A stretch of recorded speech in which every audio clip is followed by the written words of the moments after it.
Bukod sa pagpapatawa, sumabak din sa kantahan si Eugene Domingo sa pelikula nila ni Ogie Alcacid.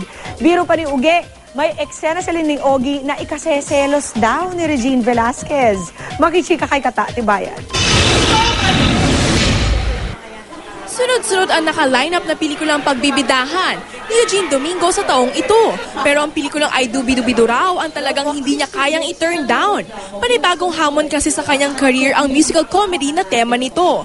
Makakasabayan pa niya sa kantahan ang singer-songwriter na si Ogie Alcacid na siya ring leading man niya. For the first time, mapagsasama-sama yung mga sikat na kanta, mga magagandang awitin ng ating musical icon group na Apo Hiking Society sa isang napaka-Pinoy na pelikula, si Ogie Alcacid. Ay! Ang saya-saya. Ay, ang saya-saya bawat minuto.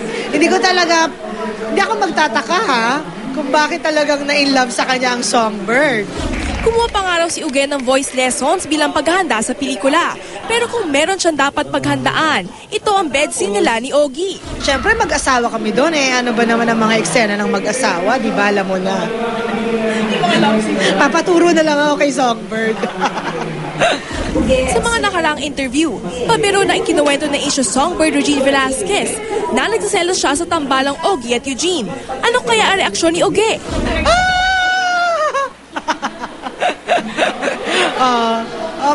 Pwede siya magselos. In fact, siya nga yata ang unang pinagpaalaman Siyempre si Mrs., di ba?